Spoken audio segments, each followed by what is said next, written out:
I know he's going to be mad at me because he wants me to be extra professional, but that's just not me. Hi, everybody. My name is Gina Duvernay, and I'm the Adult Services Manager for Gwinnett County Public Library. Thank you all for being here. We could not have done this without John Creek's book. Thank you for being here. They have such a beautiful display and lots of gorgeous copies. So if you haven't browsed already, please do so. And this also couldn't happen without Miriam Mayer, who's with the Gwinnett County Public Library, Amy Perry in the back, and she's standing next to our table with delectable items there, so please feel free to nosh on anything back there. A couple of housekeeping rules. Enjoy yourself. Enjoy yourself. Afterwards, we will have a book signing, but because you can see there's quite a few of us here, and Marie would like to go and have some lunch after, we are going to keep our book signings down to a minimum. Okay, we're going to be considerate of not only her, but everybody else. And also, the phones. We're going to need to silence our phones because now that we've had to open the wall, we just want to make sure that we could hear everybody, right? So if you would please do that. I know a lot of you don't know quite how to do it, so take some time now. I'm just saying, take some time now and just play with it, until the volume goes all the way down. Yeah, that'll be the best thing. Right? Very good. Okay, now any book clubs? Oh, wow, wonderful. I love that. Very good. Who came the furthest? Who thinks they came the furthest? Where did Missouri. Whoa! They won. I think nobody has them beat. I don't think anybody has them beat. Very good. All right. Well, I'm going to get us started. I'm going to read off the bios and then kick it off with our lovely moderator. Today, our moderator is Allison Law. There she is. And she is an experienced communication professional based in Atlanta. A self-proclaimed book evangelist and unapologetic author ally, Allison loves working with writers and publishing people. She has edited books and articles for the Bitter Southerner and regularly contributes to the Bookmark series on WABE. She serves on the advisory committees for the Georgia Center for the Book and the Revival Lost Southern Voices Festival. That is an event that she co-founded in 2017. And our esteemed author of the day is Marie Benedict. And Marie Benedict is a lawyer with more than 10 years' experience as a litigator at two of the country's premier law firms. She found her calling unearthing the hidden historical stories of women. Her mission is to excavate from the past the most important, complex, and fascinating women of history and bring them into the light of present day, where we can finally perceive the breadth of their contributions as well as the insights they bring to modern day issues. Her novel, the instant New York Times and USA Today bestselling The Mystery of Mrs. Christie, was published in December of 2020. And her first co-written book that many of you may have heard of, The Personal Librarian, was released in 2021. Writing as Heather Terrell, Marie also published the historical novels The Map Thief and Bridget of Kildare. Marie's novels have been translated into, can anybody guess how many languages? 35. How many? 22. 22? 48, 29 languages. That's not bad. All right, let's give them a round of applause. Hey. Thank you. Okay, so I have a mic on here. Folks in the back row and then holding up the wall in the back, you guys can hear me? Wonderful, thank you.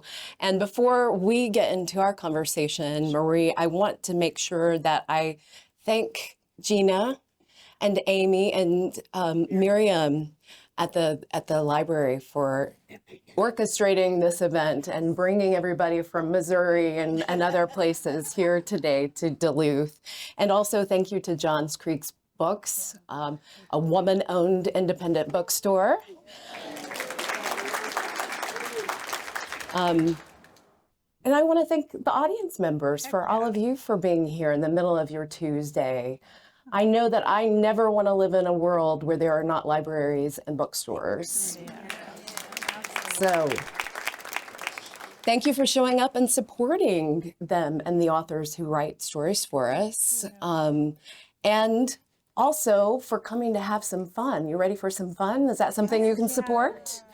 Because we're going to do a little bit of detective work today with some of the greatest crime writers in history. That's right. I mean, that sounds like a lot of fun to me. It was fun to write. I bet it was. I bet it was. So, Marie, do you want to introduce us maybe collectively at first? Sure. Because we're talking about five Absolutely. incredible women, but who were the queens of crime? Well, before I do, can I just say another thanks to, I'm so grateful for your incredible library system, your women-owned independent bookstore. Thank you very much. For you for being here, Allison, and for all of you. I mean, you know, when you write, it's you in your office by yourself with your thoughts. And so to be out here to connect with all of you, for you all to come out during your busy days, I am just so grateful. I'm really, really grateful. So thank you so, so much. Whether you traveled near or really far, which I don't quite understand, but anyway, we'll get to that. We'll get to that.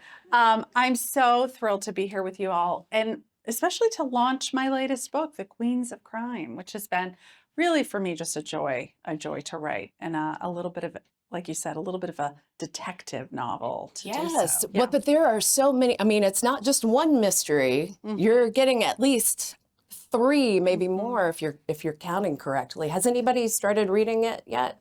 Oh, Okay, I love it's been you out a week. guys. Just been out a week. Yeah, so Well, for those of you who haven't started it, it is the story of 5 of the greatest writers from the golden age of mystery or detective fiction. This was a time period, the interwar time period, 1920s and 30s, Great Britain.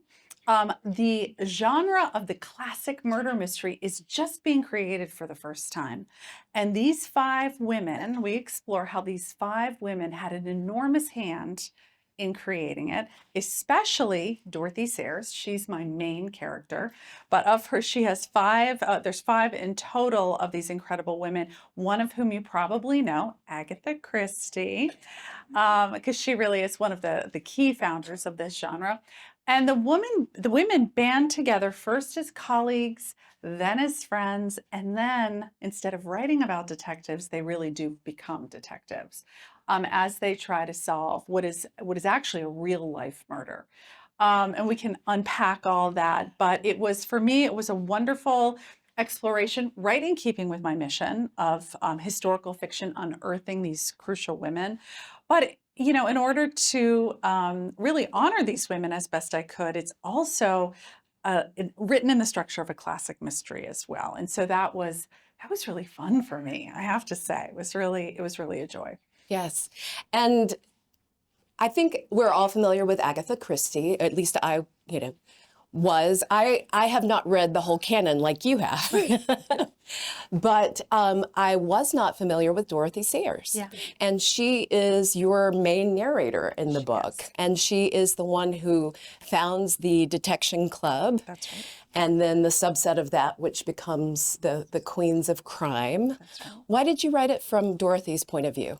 So Dorothy Sayers, so growing up, I was familiar with a lot of these people.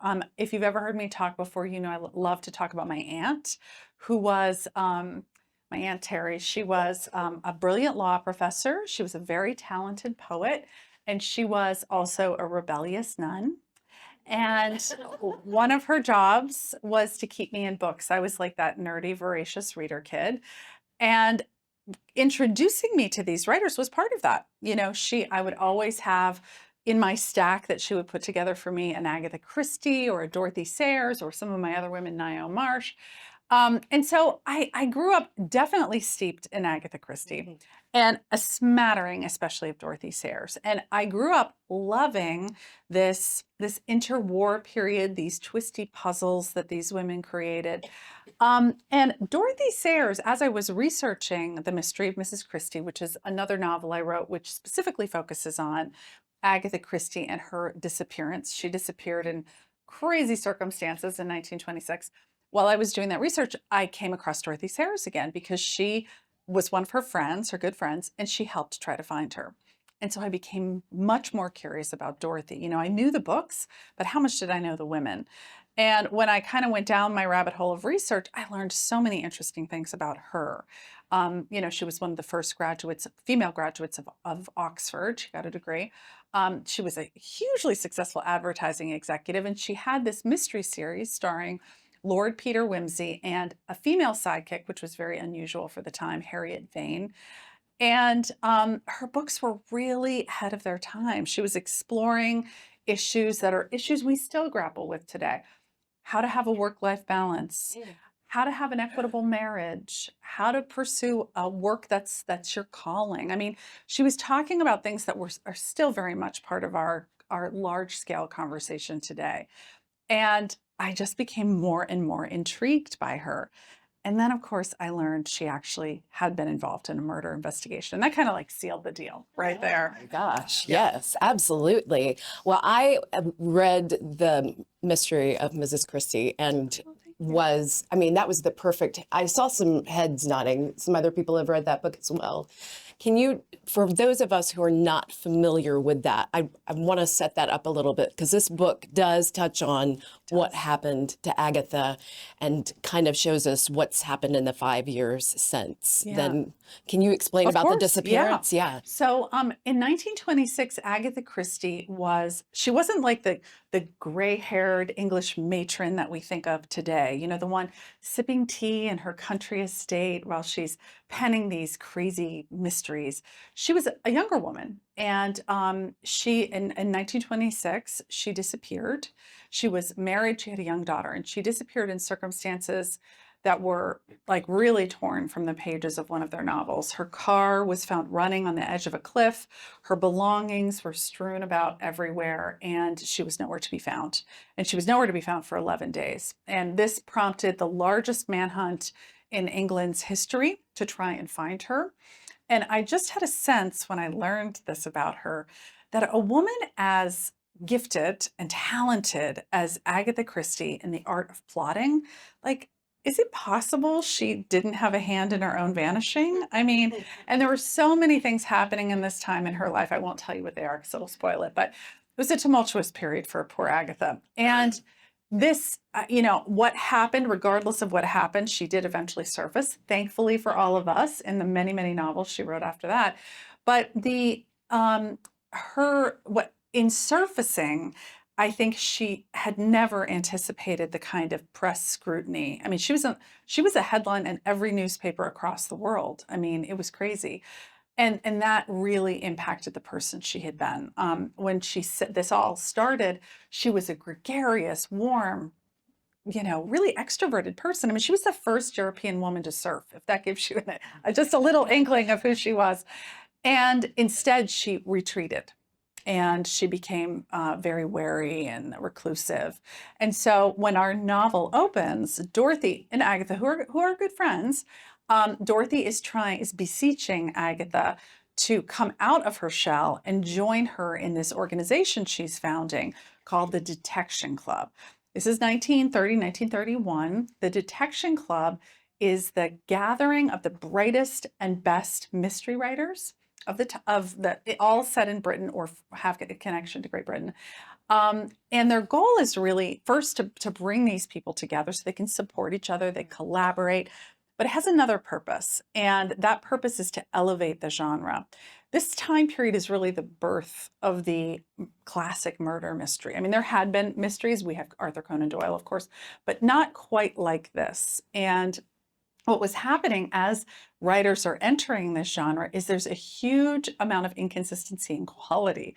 So you'll know what I'm talking about if you've ever read a mystery novel and it seems well written and the plot is hanging together. And then you come to the last last 25 pages, and all of a sudden there's a character you've never seen, never heard of. Oh, you're all nodding. A piece of evidence that has never been heard of before surfaces, and that's the resolution to the thing. I mean, that is called violating the rules of fair play. And Dorothy Sayers really created the rules of fair play at this time to kind of avoid that. Detective fiction, mystery fiction at this time was really considered like lesser than. And Dorothy, recognizing the excellent quality of writing, the fact that so many of these writers were tackling big issues, she wanted to really lift up the way this genre was perceived. And so part of the Detection Club was to set some standards so we wouldn't have some of this inconsistency in quality. And as our book opens, she's trying to bring Agatha on board because Agatha would rather just sit in her house and write. She doesn't like to interact with people anymore. And then bit by bit, these other incredibly talented female writers are brought on board as well. And they become, as you mentioned, the club within the club. And that little group of women, those 5 women, they were known as the Queens of Crime. Yes.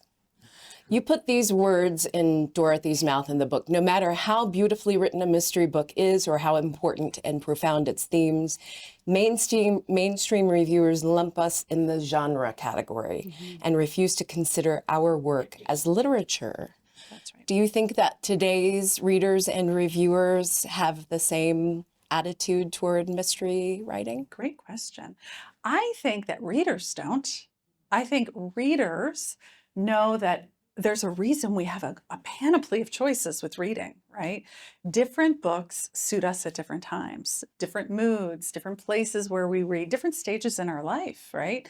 You might need a romance one week, and the next week you need a bloody murder to unpuzzle, you know? And then you need some lofty piece of literature. So, you know, I feel like readers know that there's a place for all these books. Reviewers, on the other hand, I do think there's still some hesitation about categorizing mystery or thriller or romance or fantasy in the same category as what I'm going to put in quotes as literature. And so you do still, even today, see, I would say, a predilection for what's considered more classic literature to be reviewed by the bigger mainstream reviewers.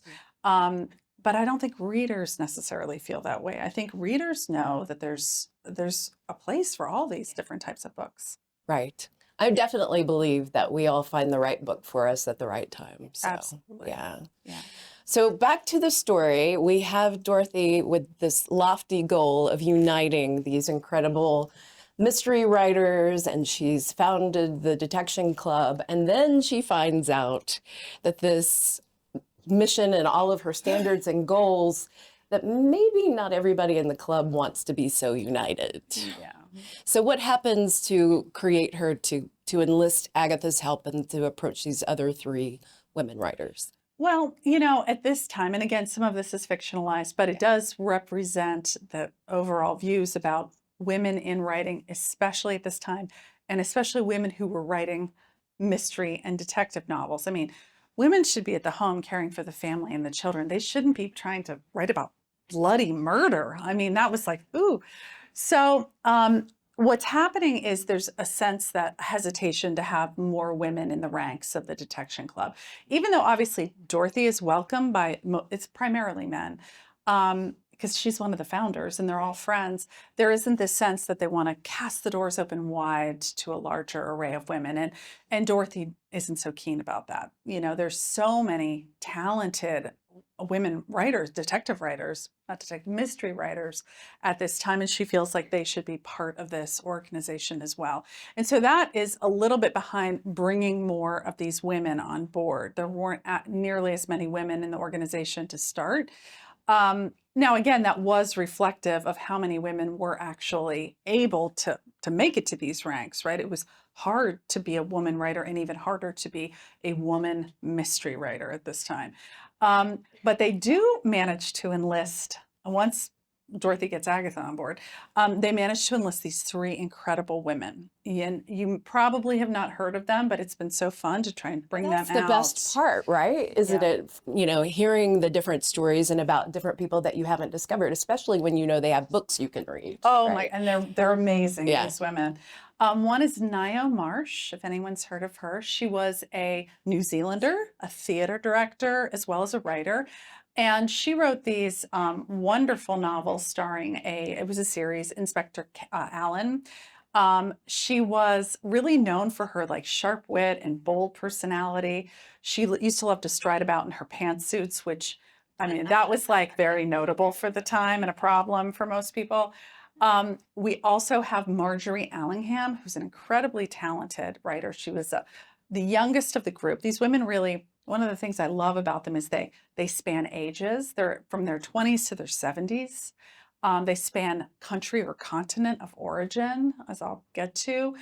They come from slightly different socioeconomic classes, which is, again, very unusual for the time. People really tended to stay within their own strata.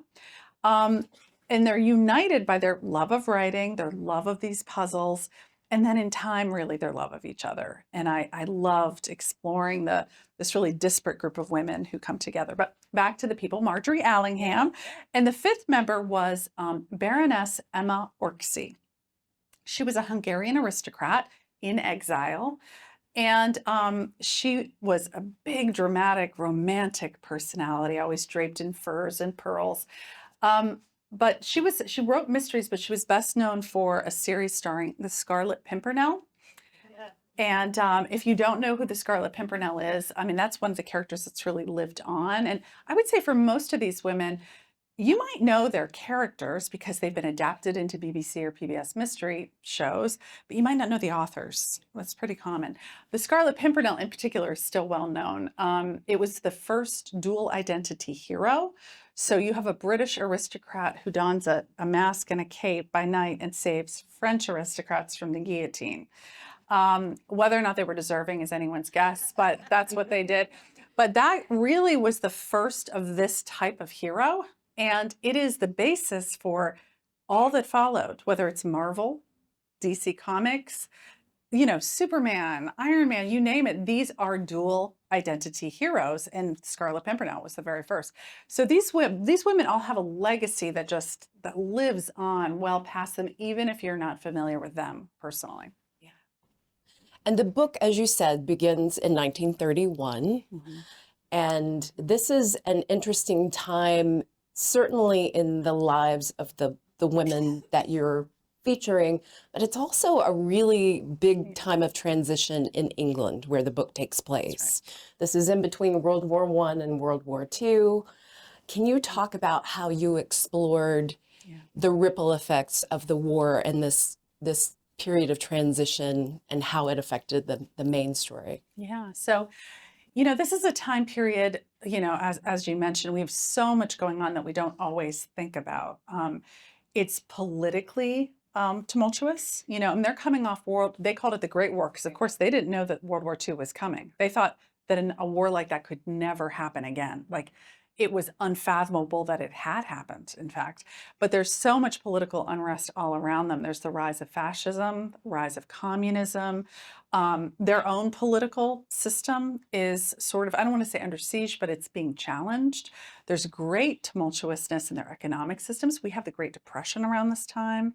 Socially, you know, culturally, the role of women is really being it's in flux. It's being changed. One of the biggest things that impacts the book is during this time period, even though a lot of women did actually work during World War I, largely because they had to, they needed the women to come into the workforce. Once the war had ended, the view was that women should be back home, raising their families and taking care of their husbands. And yet, there were many single working women out there. And these women, they were dubbed surplus women, women who were excess women, because they weren't doing, I see so many rolled eyes. I freaking love it. I see glances to each other. These women, the thing that's interesting about it is some of them chose this path, right? They didn't want that traditional or expected lifestyle. But some of them really had no choice, because what happened during World War I is so many young men were killed and the population overall was in decrease. So there weren't always men for these women to marry. And guess what? They had to support themselves. Who was going to support them? So these women were in an impossible situation, expected to live one way, and yet for some, that way was not possible for them. And yet society was judging them and categorizing them in an unflattering way because of that. So as we'll talk about, that view, it really plays out very in an important way in the book. Yes, yes. Well, it certainly goes to the core of this person that the queens of crime have decided that they want to look into her disappearance. That's right. Marie, the thing that I love about historical fiction is that usually when you scratch beneath the surface and you ask questions about the real stuff seems more like fiction than the stuff that you made up. I know. You can't believe it sometimes. So you have, as you mentioned before, you discovered that they actually took on a real crime. That's right. And that is what leads us to this young woman who has been working as a nurse, went on a holiday and disappeared. Yeah. And not only back then was it bad that she was a young single woman who was working, but society definitely looked down on her as a nurse. Yeah. That was an interesting Wrinkle. thing to learn through reading of this book. Can you tell us about Yeah, so I learned so much about societal attitudes about women in this time period through this book. It wasn't what I set out to do, but it was a necessary kind of upshot. So back to the murder itself, first it was just a disappearance. I just gave you a little well, you'll know anyway, it's not a secret. No spoilers. So in any event, Dorothy is married to a journalist. Her husband's name is Mac Fleming. And he does the crime beat for News of the World. And he's asked if he would like to cover first this disappearance, right? And as you mentioned, there's this young English nurse. Her name is May Daniels. And she and a fellow nurse, Celia McCarthy, go on a day trip to the coast of France, Boulogne. You can take a ferry, go in and out in one day. Now, this was a big treat for the young women because nursing at this time, it was not the way we think of nursing today. First of all, the training was really rigorous. Not that it's not now, but it was different. There wasn't like a formal college course. What you did was you basically became almost like an indentured servant to a hospital. And for a period of time, 2 years or more, you received almost no salary. It was room and board, and you received your training, and you had a very, very few days off. And then afterwards, you might work and get a salary from the hospital. The societal attitudes about nursing were really negative. It wasn't perceived as like a profession the way we perceive it today with respect. And it was perceived as something like, why would a nice young woman want to get herself all bloody?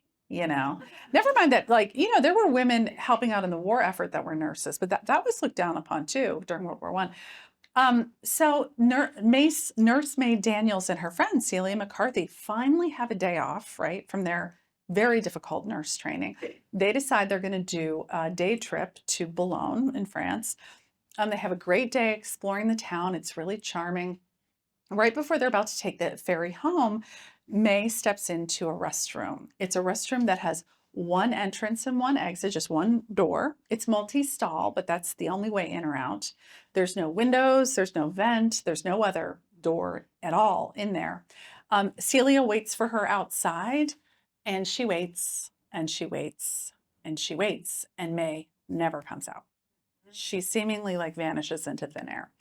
And you can imagine this became like a huge press story, right? Because it really does seem like coming from one of these women's novels. It's like, do you guys know what a locked room mystery is?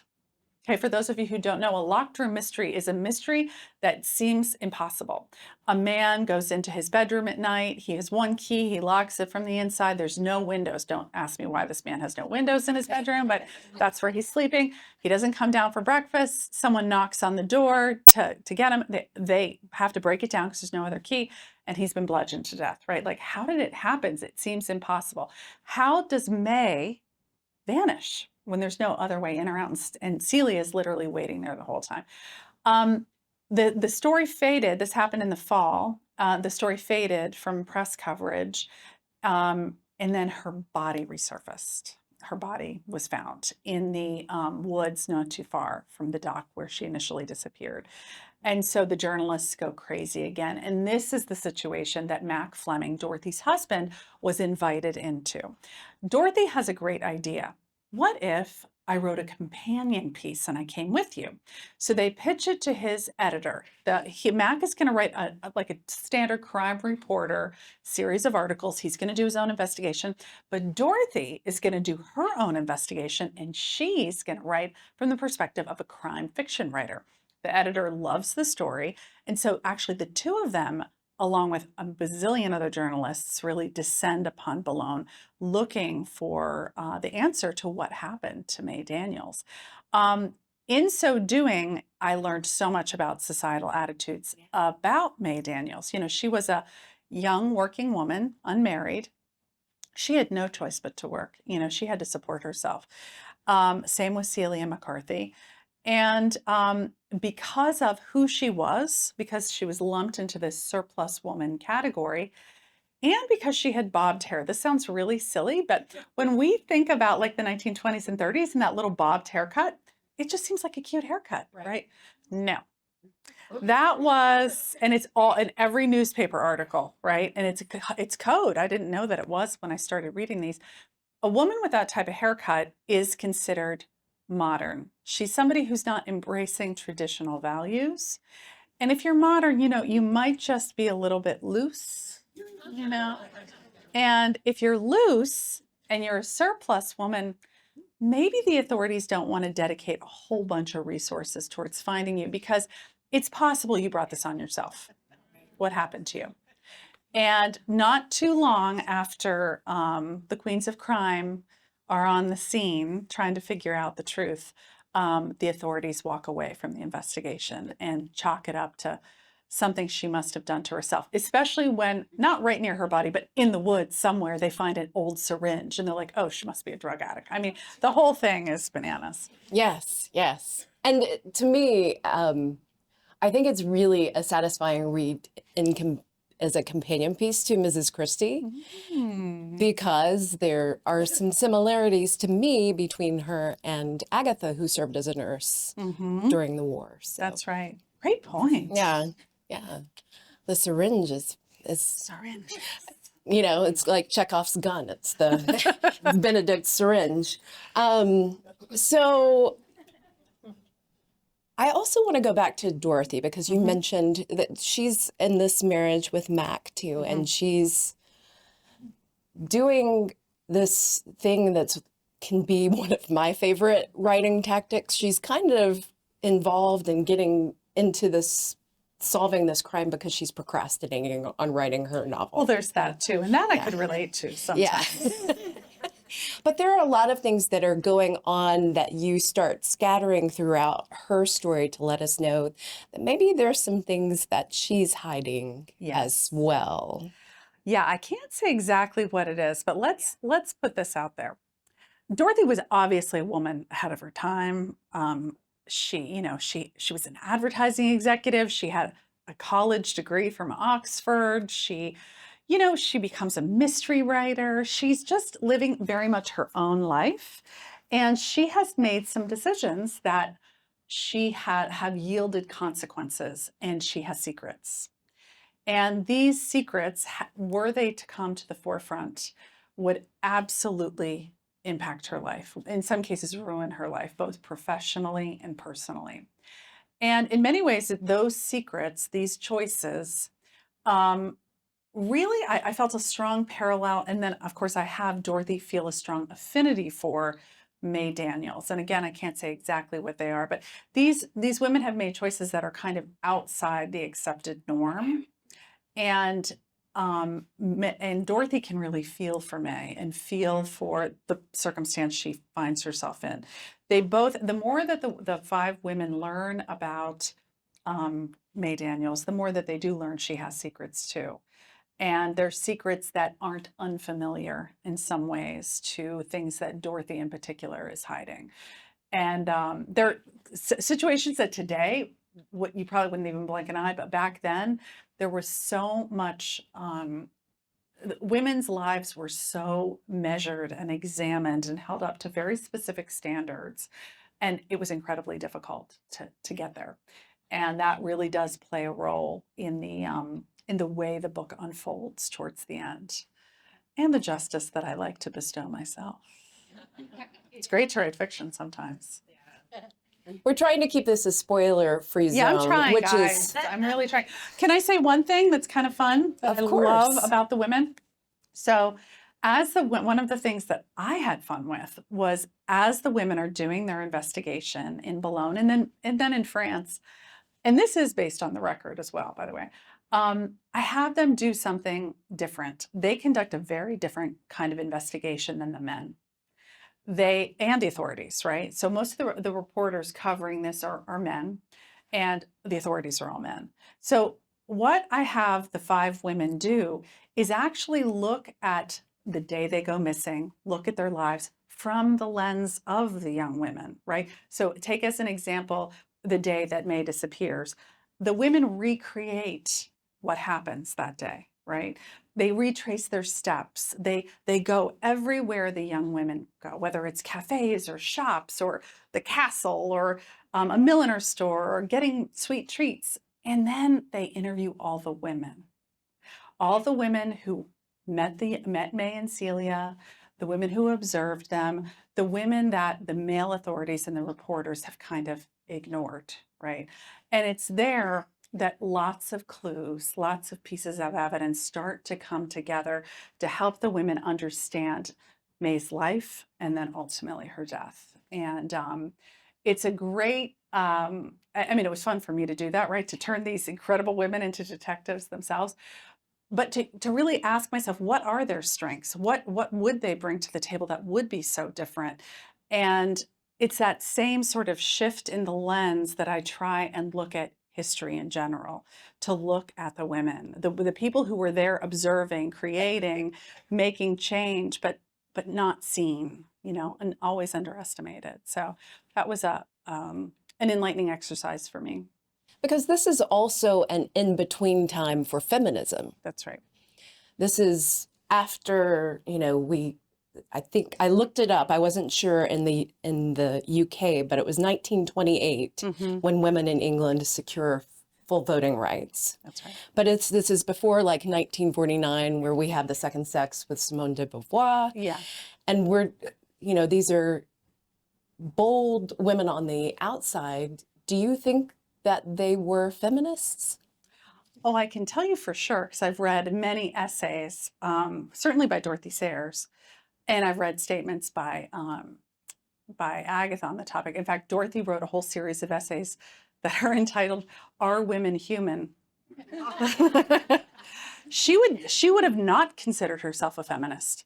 I think she would have considered herself a humanist. That there's no reason why people can't be equal, right? That women are just as capable of everybody else, but we don't need to, we need to look at capabilities across the board instead of just saying that women should be X, Y, or Z. And so in querying whether are women human, she first of all, she's challenging preconceptions about women's capabilities, which were woefully underestimated at the time. But she's also, again, shifting that lens, asking us questions to make us see how silly it is to devalue women or to say that women weren't capable of certain things. But I don't think she would have called herself a feminist. I think she was more of a humanist, to be honest. And I think Agatha was of the same ilk. But when you actually look at their views through today's lens, you probably would say that they were more feminist. But I think they were more interested. They wanted to get the job done, right? And they didn't want to be underestimated, and they didn't want anyone to get in their way. And if that took, you know, writing an essay saying, are women human, to make people think twice, they were going to do it. But they wanted to go about their business knowing how capable they were and not being second guessed for that. One of my other favorite procrastination tools is research. Oh, yes. That's what I was thinking. Yes. Oh, I can't write this now. I have to do some more research. Absolutely. And I would say that if it meant I had to travel in Europe to these places. Of course. For you. Yes. So that you could see, you know, Boulogne or, you know, Absolutely. Manchester or London.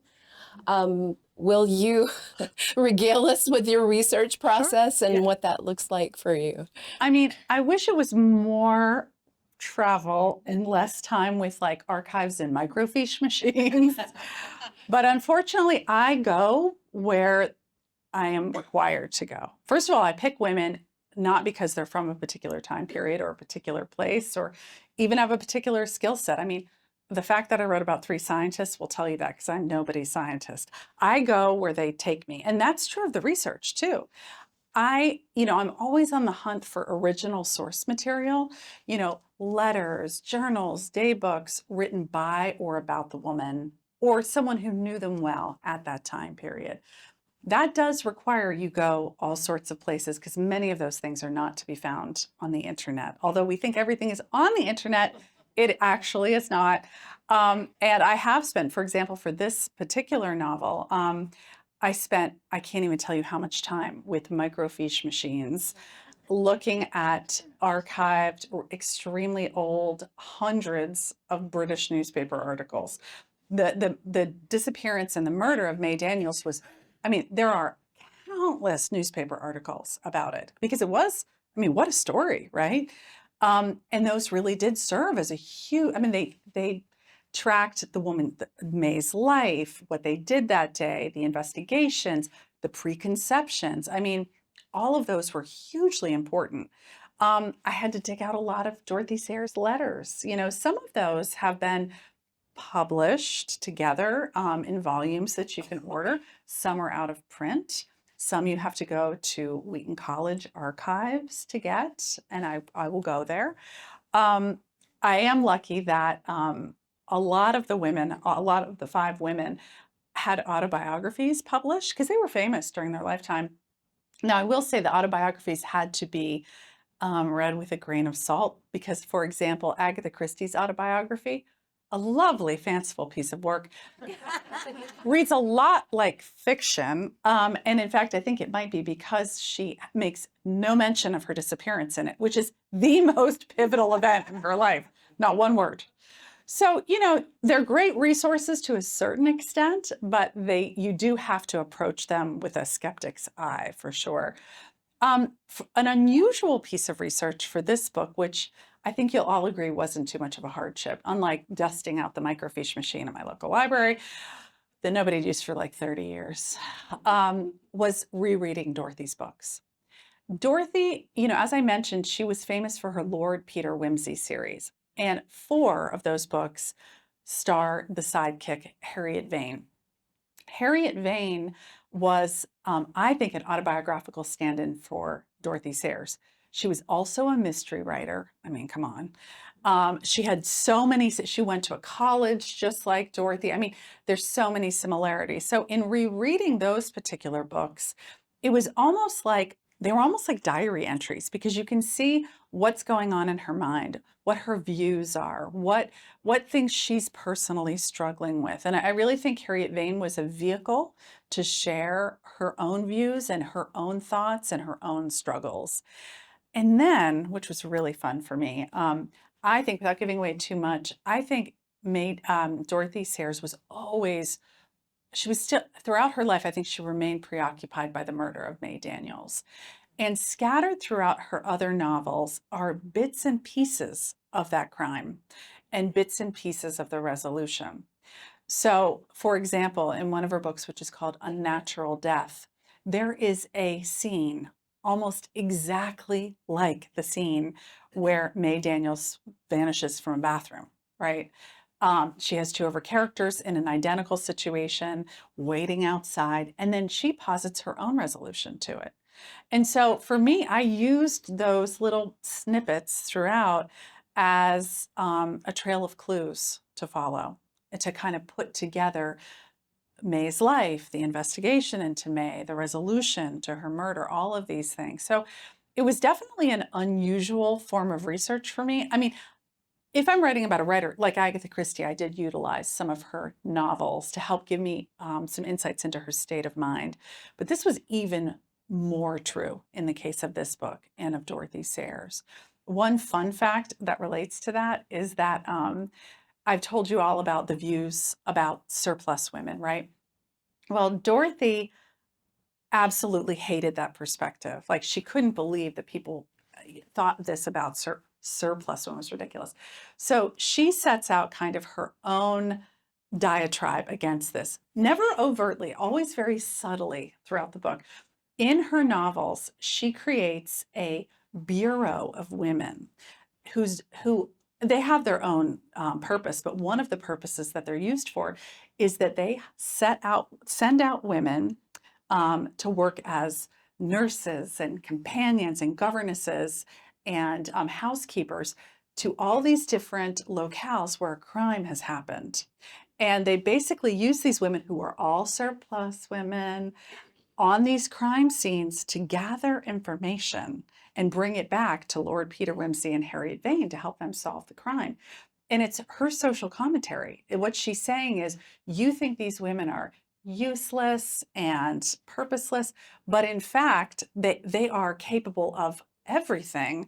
And she flips the perspective on its head by almost turning their invisibility and the fact that they're underestimated as a superpower, right? It becomes a disguise by which they operate through the world, gathering information to help bestow justice. And I love that. And that is so Dorothy Sayers right there. The clever commentary dressed up as a plot device, but it's really like so much more. Yes. Okay, I have plenty of questions in this tablet here, but I have a feeling you might have some questions for Marie as well. So I want to give you an opportunity to do that. Anybody have a question? Oh. I was wondering if you enjoyed the research and did you find out a lot of things that blew your mind or substantiated some of your belief system or whatever? Absolutely. I mean, for this particular book, I had never heard of the concept of surplus women. And, and I've done a lot of research in this interwar period in England and other places. And it not only is it an attitude I've never seen before, it's a term I've never heard of. And yet it was so prevalent and it impacted the lives of so many women. I mean, it really relegated them to these dusty corners of existence and judged them for something that they had no control over.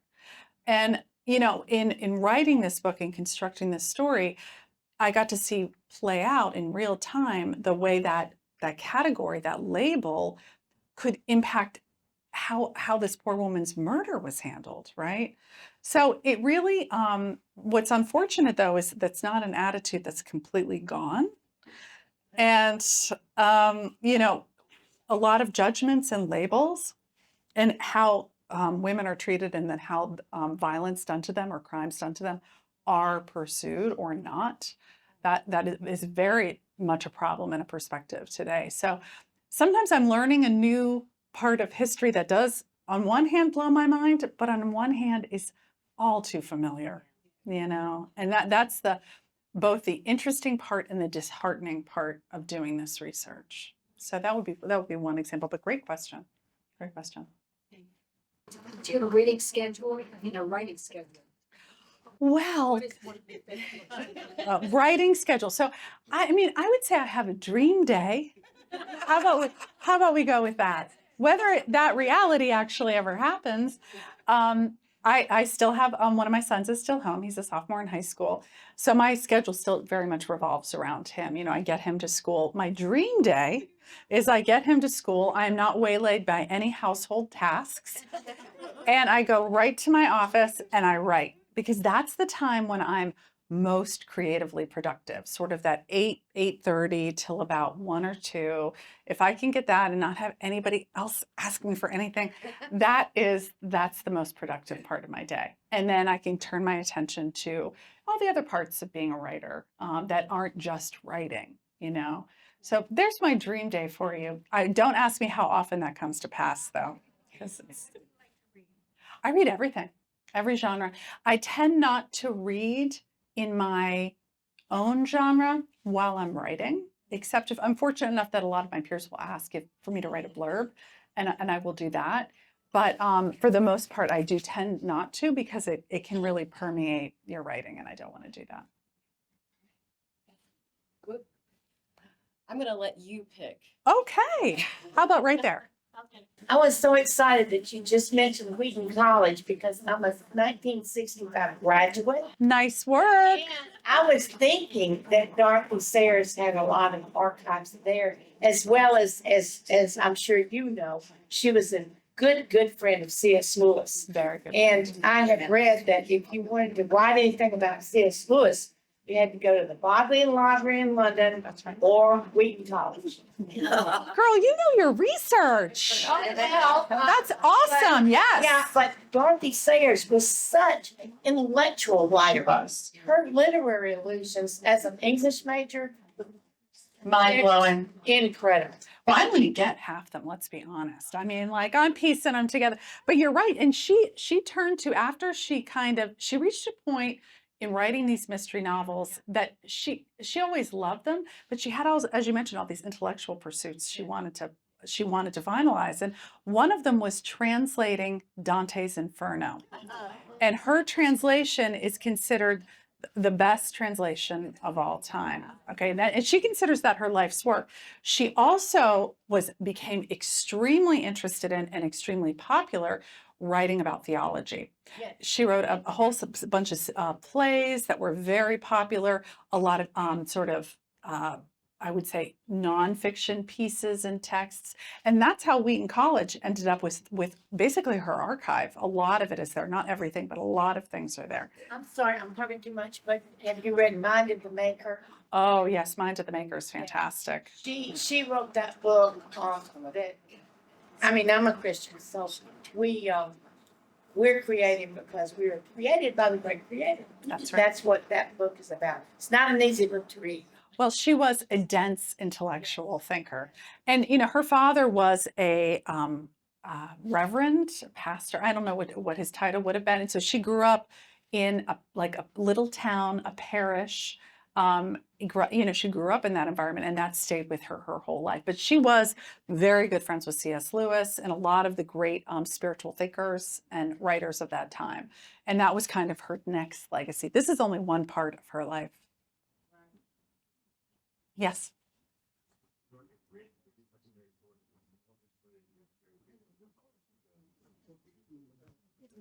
I can't hear you. I'm sorry. So when you're reading through these secondary sources of newspapers, obviously there'd be bias against the woman. How did you discern which was actually accurate and which was just slightly? That's a good question. So and tell me if I got this right.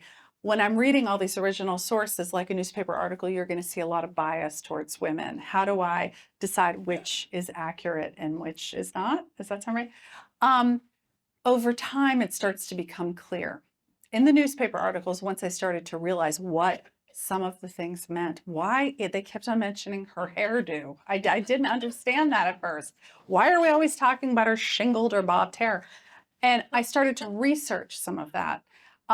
Some of the things are obvious, right? Like, you know, once you start to see a lot of mentions of surplus women, once you start to see, well, I don't want to tell too much because some of it is spoiler, but I started to see in newspaper articles illogical assumptions based on the evidence that they were finding.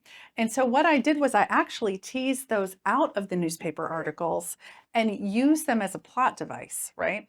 Because those attitudes are ultimately what leads to the authorities abandoning her investigation, right? And abandoning May in the process.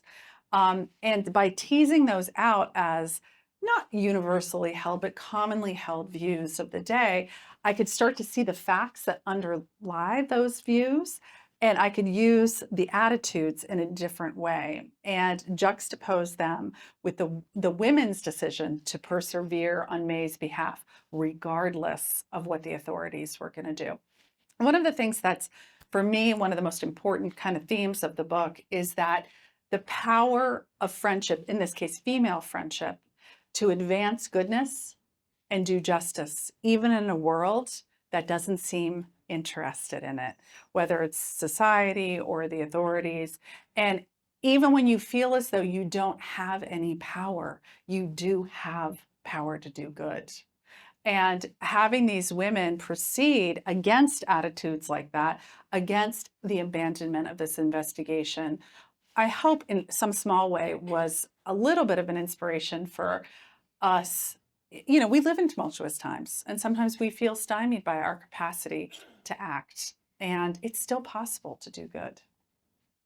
Yeah. Yes. Have you been approached by any screenwriters? When I read your books, I just could see the movie. I And love how do you you for feel- that so much. How do you feel about that? How do you feel about that?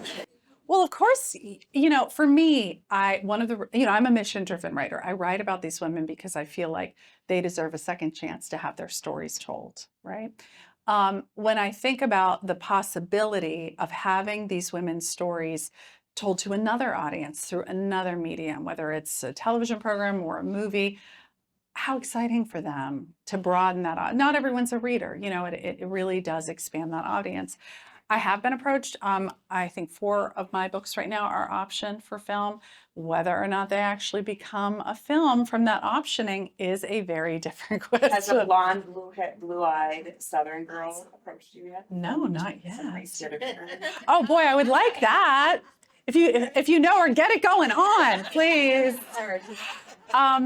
I will say the personal librarian, Al Roker and Deb Roberts, they bought the option for that one, and it's tough to get a movie made. So, you know, the fact that they have such a passion for the project makes me hopeful. You know, makes me hopeful that they might be able to get it made. Certainly, I've had, I would say, almost all my books optioned and follow-up options, re-optioned, you name it, over time. I would love it because I'd love more people to know about the women. I would love it. Yeah, we have a book club at our assisted living, and they love reading the book. And then if there's a series that we can watch, we do that too. That's wonderful. And layers and Yeah. that wisdom of these women who are in their 70s, 80s, and 90s are so valuable to me. So Oh, I love I think that. that's something we need to impart on younger people who maybe don't read. Well, right. And sometimes the synergy between the book and another medium, whether it's even the audiobook or, you know, the film version, that can open the doors to the story and to the women, to someone who might not otherwise access it. And so that's exciting. That's exciting. Yes.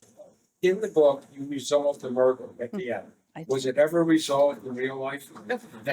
Do you guys want to know or not? No. Sorry. You can ask me that one-on-one. Is it different? I mean, You'd have to ask me that one-on-one. Yeah. Yes.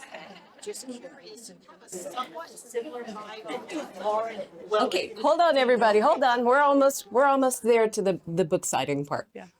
Okay, I'm sorry. What was your question? I'm just curious, you have a somewhat similar bio to Lauren Willig. Do you know her? Yes, I am fortunate that I am friendly with and have a close group of friends from probably all historical fiction writers that you know. Lauren Willig she is one of my friends. There are lots of us former lawyers who write books. In my close-knit group, there's no former lawyers, but there are definitely a lot of us in recovery from being a lawyer, writing novels. And it's, So yeah, your own queens of crime, you're kind of your own group of I queens. have my own queens for sure. We just need to get to that next step and start to solve our own crimes.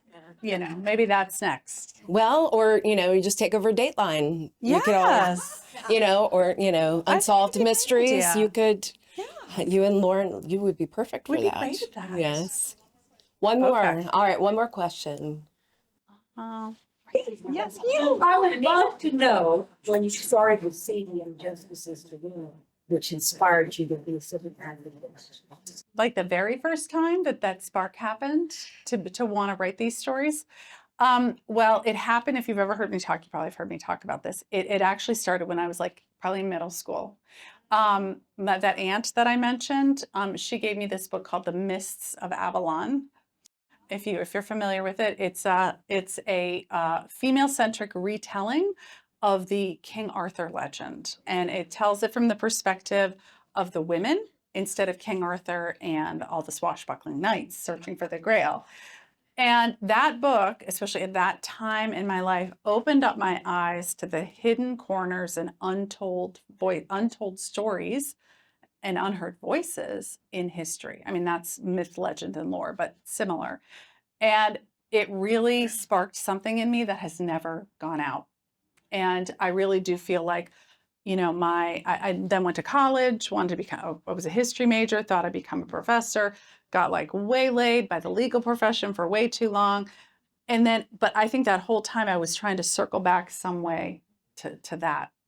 And it took me a long time. It was circuitous cutest fruit, but I did eventually get there. And that's why, you know, I often encounter people who are like, I'm not sure what I'm meant to be doing with my life. I just know this isn't it. And I always ask them, what did you love before the world got hold of you? What did you love when you were middle school, when you were still you, before layers of society and, you know, expectation were, you know, cast upon you? And very often it's right there waiting for you. Thank you. Thank you so much. Thank you all for